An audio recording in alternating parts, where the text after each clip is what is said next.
Olá! Vamos mais uma vez para o nosso momento de reflexão? Que Jesus nos abençoe e que Ele possa nos conduzir em mais esse trabalho através da espiritualidade amiga. Nós separamos para essa semana o livro O Céu e Inferno, intitulado As Penas Futuras segundo o Espiritismo. Esse item que nós separamos vem trazer bem claro a diferença, o movimento realmente para a renovação íntima do homem, que ele vai falar do arrependimento e que ele vai falar da expiação e que ele vai falar da reparação. Olha que interessante.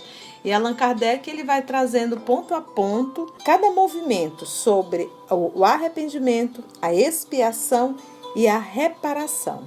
Então vamos lá, isso vai estar na primeira parte, no capítulo 7. Nós vamos estar falando sobre as penas futuras segundo o Espiritismo e tudo isso está dentro do Código Penal da Vida Futura. Esse texto vai estar no item 16. O arrependimento é o primeiro passo para a regeneração, mas não é suficiente, sendo necessárias ainda a expiação e a reparação. Então a gente pensa que expiar já é reparar, não. Kardec coloca como duas situações diferentes. Então o arrependimento ele parte do princípio de que eu fiz alguma besteira, ao qual me arrependo de ter feito. Então eu já fiz um movimento contrário à lei divina. E aí ele disse, o primeiro passo é o arrependimento para a regeneração, mas não é suficiente, sendo necessárias ainda a expiação e a reparação. Arrependimento, expiação e reparação são as três condições necessárias para apagar os traços de uma falta e suas consequências. Olha só, são as três condições necessárias para apagar os traços de uma falta e suas consequências. O arrependimento, que seria o primeiro passo, vamos pensar em três passos, né? O arrependimento, no primeiro passo, ele suaviza as dores da expiação. O arrependimento suaviza as dores da expiação, abrindo pela esperança o caminho da reabilitação. Eu me arrependo, logo quero consertar. Então ele diz que esse movimento do arrependimento, ele vai suavizar as dores da expiação, porque o culpado arrependido, ele se submete muito mais do que o culpado orgulhoso. Então, o culpado arrependido, ele tem um desejo de acertar, ele tem um desejo de melhorar. Então ele diz assim, o arrependimento suaviza as dores da expiação, abrindo pela esperança o caminho da reabilitação. Só a reparação, contudo, pode anular o efeito, destruindo-lhe a causa. A causa é uma causa íntima. O que me levou a fazer algo contra o meu irmão? Aí a fala realmente do Antigo Testamento, Caim, que fizestes a teu irmão Abel? Então ele diz assim, o arrependimento suaviza as dores da expiação, abrindo pela esperança o caminho da reabilitação. Só a reparação, contudo, então eu já me arrependi, eu já expiei, mas ele afirma, que é o terceiro passo, só a reparação, contudo, pode anular o efeito, destruindo-lhe a causa. Então, eu expio, ou seja, eu conserto o mal que fiz, agora eu vou reparar. Porque o meu ato, ele traz danos a pessoas, a vidas, né? Então, vamos reparar agora.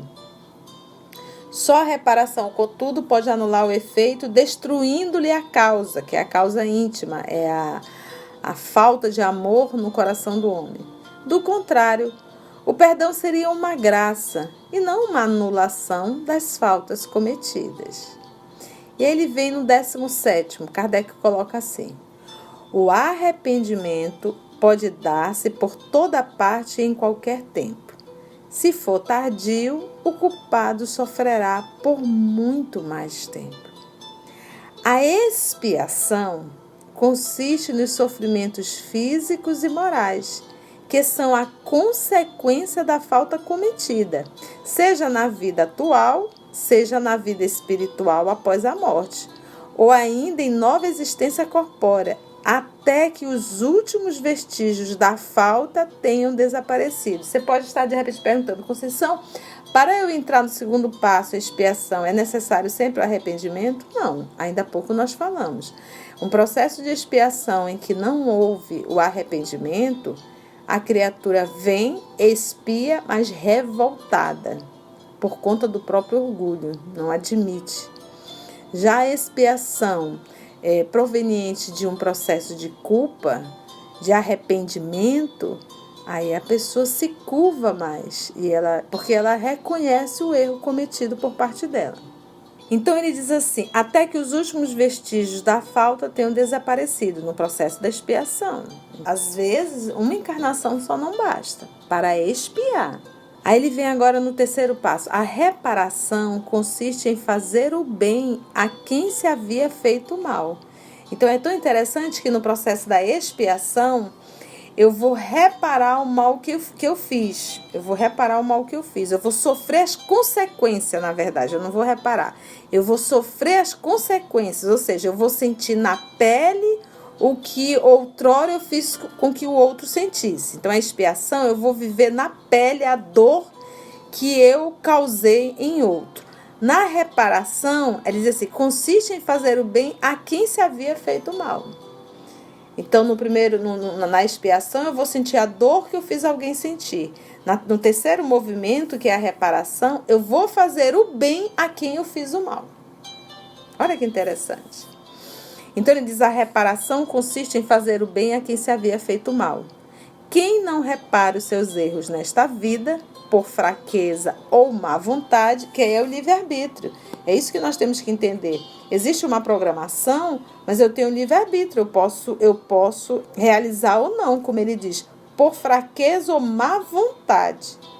Achar-se-á numa existência posterior em contato com as mesmas pessoas a quem prejudicou e em condições voluntariamente escolhidas, de modo a demonstrar-lhe o seu devotamento e fazer-lhes tanto bem quanto mal lhes tenha feito.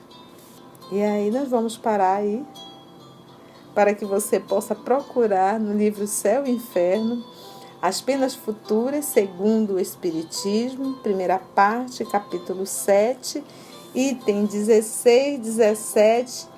E aí você aproveita e lê esse código do nosso livro Céu e Inferno, que é o Código Penal da Vida Futura. Então, hoje, no nosso momento de reflexão, nós entendemos que é necessário, é bem melhor o arrependimento. Sabemos que vai ser necessário o processo da expiação, que é o sentir no corpo que eu fiz outro sentir, e o processo da reparação, que consiste em fazer o bem a quem se havia feito o mal. E assim, mais um momento de reflexão pautado em um livro, O Céu e o Inferno. Agradecemos já ao nosso Senhor Jesus, aos nossos amigos espirituais, e que possamos nos encontrar no próximo momento de reflexão.